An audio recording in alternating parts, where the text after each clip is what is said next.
प्यारे विद्यार्थियों, आप सभी को मेरा नमस्कार। मैं डॉक्टर नेमीचंद कुमावत, सहायक आचार्य हिंदी विषय, आपकी एस बी ए पार्ट सेकेंड विषय हिंदी साहित्य के प्रथम प्रश्न पत्र की आज की इस ऑनलाइन कक्षा में मैं आप सभी का हार्दिक अभिनंदन और स्वागत करता हूं। प्यारे विद्यार्थियों, इस प्रथम प्रश्न पत्र के पाठ्यक्रम पर हम पूर्व में भी काफ़ी चर्चा कर चुके हैं और अब ये पाठ्यक्रम आपको याद हो गया होगा और इसकी अंक योजना पर भी मैंने पूर्व की ऑनलाइन कक्षाओं में प्रकाश डाला है। और आज की इस ऑनलाइन कक्षा में मैं पुनः आपके पाठ्यक्रम को रिमेंबर कराते हुए एक बार पुनः प्रकाश डाल रहा हूँ। आपके इस प्रथम प्रश्न पत्र में रीतिकालीन काव्य संग्रह नामक एक पुस्तक आपके पाठ्यक्रम में लगाई गई है, जिसमें कुल 8 कवियों के काव्य पद आपके पाठ्यक्रम में हैं। तो आपके 8 अंकों की 3 तो व्याख्याएं आएगी, 24 अंकों की व्याख्याएं होगी, 3 अथवा में होगी। साथ ही इसी पाठ्य पुस्तक पर 16 अंकों के 3 आलोचनात्मक प्रश्न आपके होंगे, जैसे केशवदास हैं, बिहारी हैं, सेनापति हैं, भूषण कवि हैं। इस तरह के 8 कवि आपके रीतिकालीन कवि आपके हैं। तो इनमें से 16 अंकों के 3 प्रश्न आपकी मुख्य परीक्षा में आएंगे। साथ ही एक प्रश्न 16 अंकों का आता है, जिसका पाठ्यक्रम काफ़ी विस्तृत है। जैसे आपके रीतिकालीन काव्य दिया हुआ है, तो रीति का तात्पर्य, रीति किसे कहते हैं? रीतिरात्मा काव्य, अर्थात रीति को ही काव्य की आत्मा कहा गया है। आचार्य वामन रीति संप्रदाय के प्रवर्तक रहे हैं। तो रीति का अर्थ और 3 प्रकार की जो रीतियां हैं, वैदर्भी रीति, गौड़ी रीति, पांचाली रीति, इसके ऊपर भी आपका एक प्रश्न बनेगा। तो 16 अंकों का जो प्रश्न आएगा, इसका पाठ्यक्रम आपके जो हैं रीति का तात्पर्य से संबंधित हो गया। और एक प्रश्न आता है नायक या नायिका के प्रमुख भेदों पर, जो मैं अगली ऑनलाइन कक्षाओं में आपको पढ़ाने जा रहा हूँ। और इसी के ऊपर आपका रीतिबद्ध, रीतिसिद्ध और रीतिमुक्त कवियों के संदर्भ में भी आपका प्रश्न बनता है। साथ ही रीतिकालीन काव्यशास्त्रीय 2 संप्रदाय, रस संप्रदाय और अलंकार संप्रदाय भी आपके इस कोर्स में हैं। तो कहने का तात्पर्य ये पाठ्यक्रम थोड़ा लंबा है, 16 अंकों वाला। और रीतिबद्ध, रीतिमुक्त, रीतिसिद्ध, इन कवियों के बारे में, इन कवियों की प्रवृत्तियों आदि के बारे में विस्तार से हम अध्ययन पिछली ऑनलाइन कक्षाओं में कर चुके हैं। और अब आज हम जो पढ़ने जा रहे हैं वो है रस संप्रदाय और अलंकार संप्रदाय में से एक हम रस संप्रदाय को पढ़ेंगे। और रस संप्रदाय पे भी 2 प्रश्न आपके महत्वपूर्ण बनते हैं, जो एक तरह से 16 अंकों के इस प्रश्न वाले भाग में ही आपके हैं। रस के प्रमुख अवयव, रस का विवेचन यानी रस के प्रमुख अवयव और रस निष्पत्ति, ये 2 प्रश्न बनते हैं। तो मैं इन दोनों प्रश्नों का जो उत्तर है वो 2-2 या 3-3 ऑनलाइन कक्षाओं में मैं आपको पढ़ाने जा रहा हूँ। पुनः इस ऑनलाइन कक्षा में आपका हार्दिक अभिनंदन और स्वागत। वस्तुतः रस संप्रदाय और अलंकार संप्रदाय जब 2 आपके पाठ्यक्रम में, तो भारतीय काव्यशास्त्र में कुल 6 संप्रदाय हैं। एक ध्वनि संप्रदाय, नंबर 1 ध्वनि संप्रदाय के प्रवर्तक आचार्य आनंदवर्धन, ये आपको याद कर लेने हैं। दूसरा संप्रदाय आता है रस संप्रदाय और इसके प्रवर्तक हैं आचार्य भरत मुनि। तीसरा संप्रदाय आता है अलंकार संप्रदाय, जिसके प्रवर्तक है आचार्य भामे। और अगला 4था संप्रदाय आता है रीति संप्रदाय, जिसके प्रवर्तक आचार्य वामन। और 5वां संप्रदाय है वक्रोक्ति संप्रदाय, जिसके प्रवर्तक है आचार्य कुंतक। और 6ठा संप्रदाय है औचित्य संप्रदाय, जिसके प्रवर्तक है आचार्य क्षेमेंद्र। तो प्यारे विद्यार्थियों, ये 6 संप्रदाय भारतीय काव्यशास्त्र में जब आप आगे चल के एमए करेंगे हिंदी में, तो वहाँ भारतीय और पाश्चात्य काव्यशास्त्र का एक द्वितीय प्रश्न पत्र है, जिसमें इन सभी के बारे में विस्तार से अध्ययन करवाया जाता है। अब आपके कक्षा और आपके स्तर के अनुरूप आपके यहाँ पर रस विवेचन और अलंकार संप्रदाय आपके दिया हुआ है। तो अब रस संप्रदाय पर हम चर्चा करने जा रहे हैं। रस का सर्वप्रथम विवेचन किसने किया? आचार्य भरत मुनि ने। आचार्य भरत मुनि ही रस संप्रदाय के प्रवर्तक हैं और इन्होंने एक पुस्तक लिखी थी नाट्यशास्त्र, जिसके 6ठे अध्याय में इन्होंने रस का विवेचन किया और नाट्य यानी नाटक के संदर्भ में इन्होंने विवेचन प्रस्तुत किया है। और भरत मुनि ने रस का एक सूत्र दिया है और उस सूत्र को लेकर के भावी शास्त्रार्थ भी हुआ, जिससे आगे चल कर के 4 वाद यानी 4 सिद्धांत उभर करके आते हैं, जिससे संबंधित आपके 4 वाद जो है भट्ट लोलट का उत्पत्तिवाद, आचार्य शंकुक का अनुमितिवाद और आचार्य भट्टनायक का भुक्तिवाद और अभिनव गुप्त का अभिव्यक्तिवाद। तो ये रस निष्पत्ति संबंधी वाद कहलाते हैं और इसके ऊपर एक अलग से आपका प्रश्न 16 अंकों का बनता है। और एक प्रश्न आपका बनता है रस के प्रमुख अवयव, रस के प्रमुख अंग या रस के प्रमुख तत्वों से संबंधित, यानी रस को परिभाषित करते हुए रस के प्रमुख अवयवों का संक्षिप्त परिचय दीजिए। ये एक 16 अंकों का प्रश्न आपके बनता है और यही आगे चल कर के आप BA पार्ट 3 के पाठ्यक्रम में भी इन दोनों बिंदुओं पर आपका एक 12 अंकों का प्रश्न आपके अगली क्लास में आपके आएगा। तो आप इसको अभी से ही अच्छा तैयार कर लें ताकि उस समय भी आपको कोई दिक्कत नहीं होगी। आचार्य भरत मुनि के बाद में आचार्य विश्वनाथ, आचार्य मम्मट, आचार्य रुद्रट, आचार्य क्षेमेंद्र, अभिनव गुप्त, ये सभी रस संप्रदाय से जुड़े हुए रस के प्रमुख आचार्य हैं। और अब हम आगे बढ़ रहे हैं इस रस विवेचन में। तो देखिए रस की परिभाषा क्या है। काव्य को पढ़ने, सुनने अथवा नाटक आदि को देखने से हृदय में अलौकिक आनंद की अनुभूति होती है तो उसे काव्य रस कहते हैं। यानी जिस काव्य कृति को पढ़ने से हम अतीव आत्मविभोर होते हैं, आनंदातिरेक से तन्मय हो जाते हैं, अपने आप में तल्लीन हो जाते हैं, रसलीन हो जाते हैं, तो उस दशा को, उस अलौकिक दशा को या अलौकिक आनंद की जो हमें अनुभूति होती है उसे काव्यानंद या काव्य रस की संज्ञा दी गई है। रस का सर्वप्रथम उल्लेख आचार्य भरत मुनि ने अपने नाट्यशास्त्र में किया, नाट्यशास्त्र के 6ठे अध्याय में। और आचार्य भरत मुनि ने एक रस सूत्र दिया है, विभावानुभाव व्यभिचारी संयोगाद रस निष्पत्ति है। जैसे ये रस सूत्र एक बार स्कूल व्याख्याता के साक्षात्कार में राजस्थान लोक सेवा आयोग में एक इंटरव्यू दे रहे एक विद्यार्थी से प्रश्न किया था कि भरत मुनि के रस सूत्र में कुल कितने अवयवों का विवेचन है, यानी विभावा अनुभाव व्यभिचारी संयोगाद रस निष्पत्ति।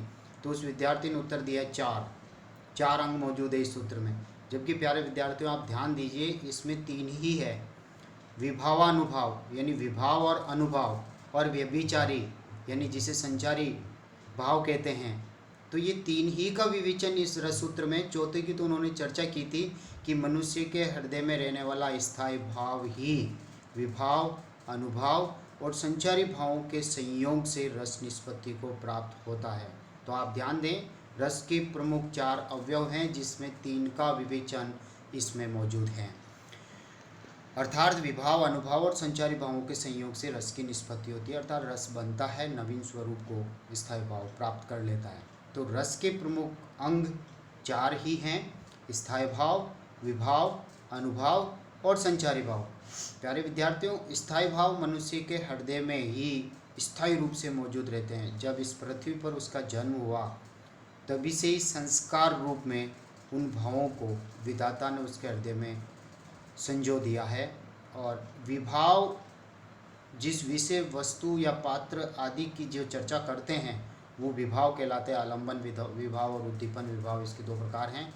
इसी तरह से अनुभाव ये एक तरह से कार्य हैं, इसके भी 4 प्रकार हैं, कायिक, वाचिक, आंगिक, सात्विक और आहार्य। इसी तरह से संचारी भाव, इनकी संख्या भी 33 होती है। सहकारी कारण है, सभी रसों के साथ में संचरण करने के कारण इन्हें संचारी कहते हैं।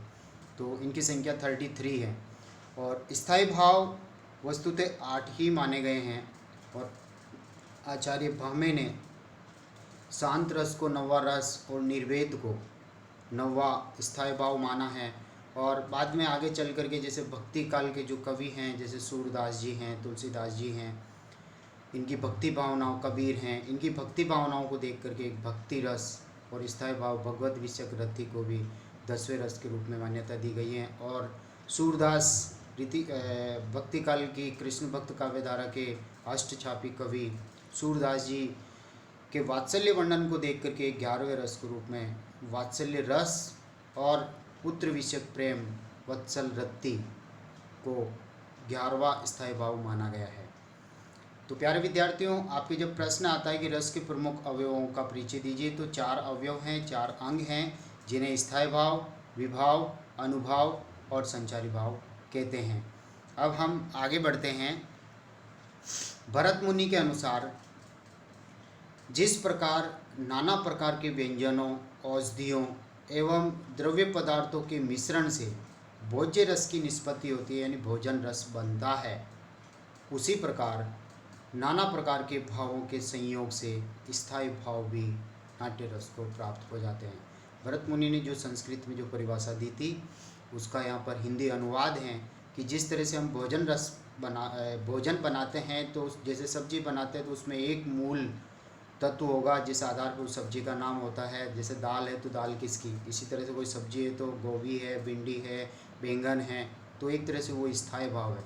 बाकी उसमें अन्य तत्व हम मिलाते हैं, जैसे ऑयल भी मिलाया, पुदीना, धनिया, ये सारी मिर्ची वगैरह सब हम उसमें डालते हैं, तो एक तरह से ये अन्य तत्व हैं, विभाव, अनुभाव और संचारी भाव। तो इन सभी के मिश्रण से हमें भोज्य रस का आनंद प्राप्त होता है।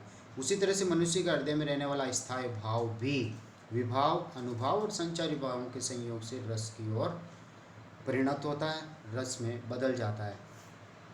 तो देखिए, स्थायी भाव किसे कहते हैं? हम स्थायी भाव की ओर हम आगे बढ़ रहे हैं। और स्थायी भाव मन के विकार हैं, मन की चित्तवृत्तियां हैं, जो अनुकूल समय पाकर के जागृत हो जाते हैं। जो भाव हृदय में सदैव स्थायी रूप से विद्यमान रहते हैं, यानी कोई भी प्रतिकूल परिस्थितियां इन भावों को दबा नहीं सकती, इनको मिटा नहीं सकती, ये हृदय में मौजूद रहेंगे, प्रत्येक व्यक्ति के हृदय में मौजूद हैं और सहृदय व्यक्ति ही इनकी अनुभूतियां कर सकता है।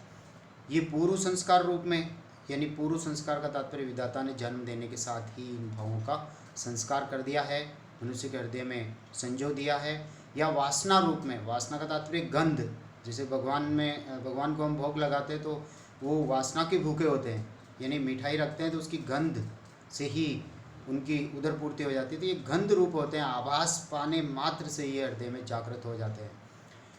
हृदय में प्रसुसुप्त अवस्था या सुसुप्त अवस्था में विद्यमान रहते हैं, सोई हुई अवस्था में रहते हैं। इनको मात्र जगाने का कारण विभाव होते हैं, आलंबन और उद्दीपन, जो अनुकूल कारण पाकर उद्बुद्ध हो जाते हैं, यानी जागृत हो जाते हैं, तो उन्हें स्थायी भाव कहते हैं।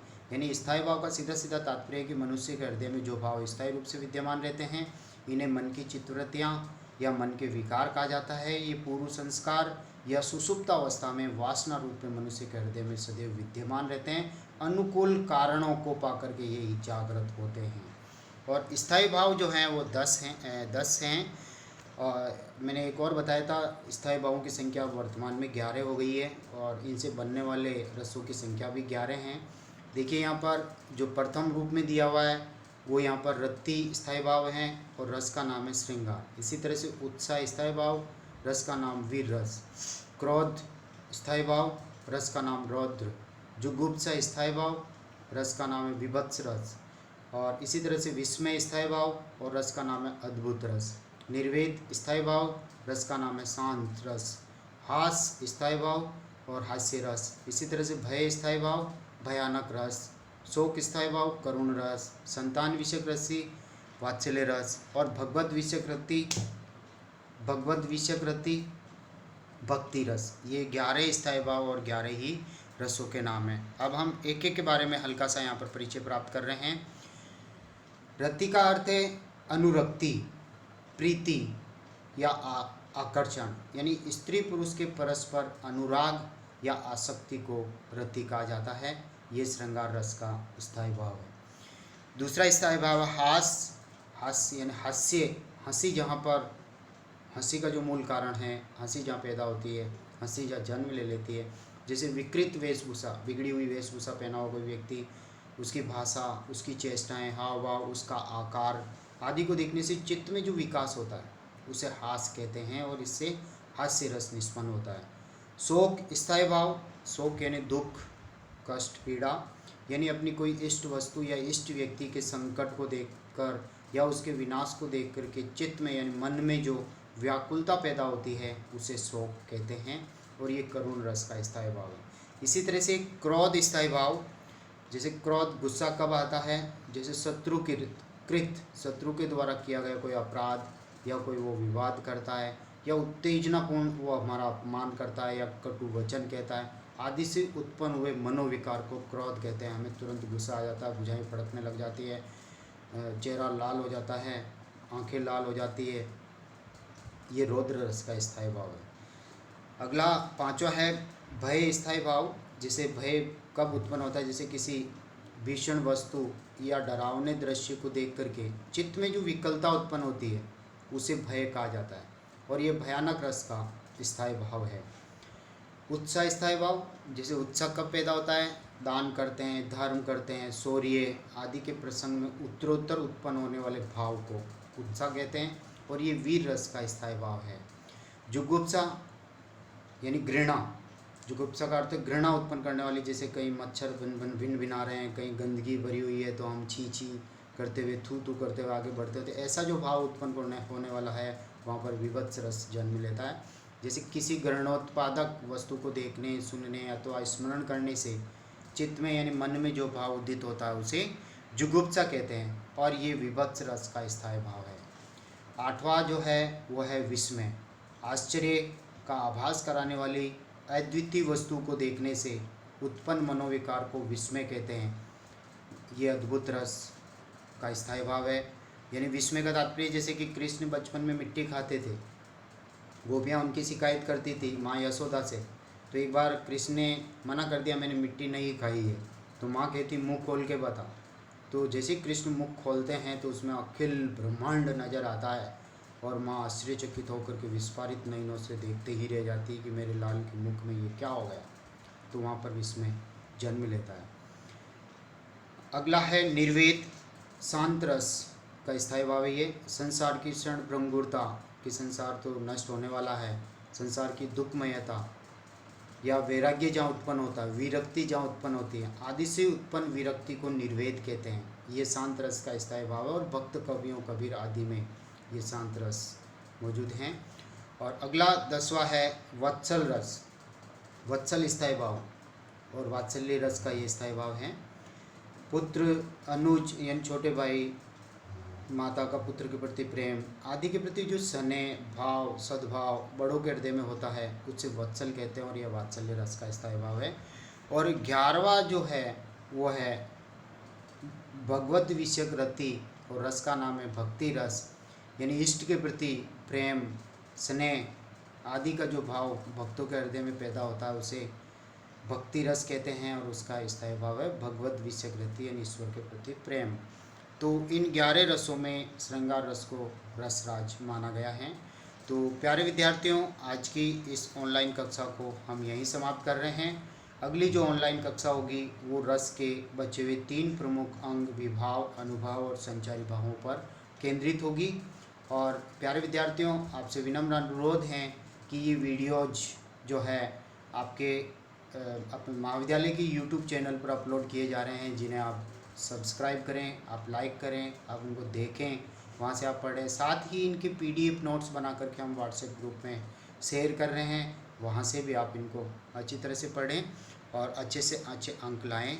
जय हिंद, जय भारत।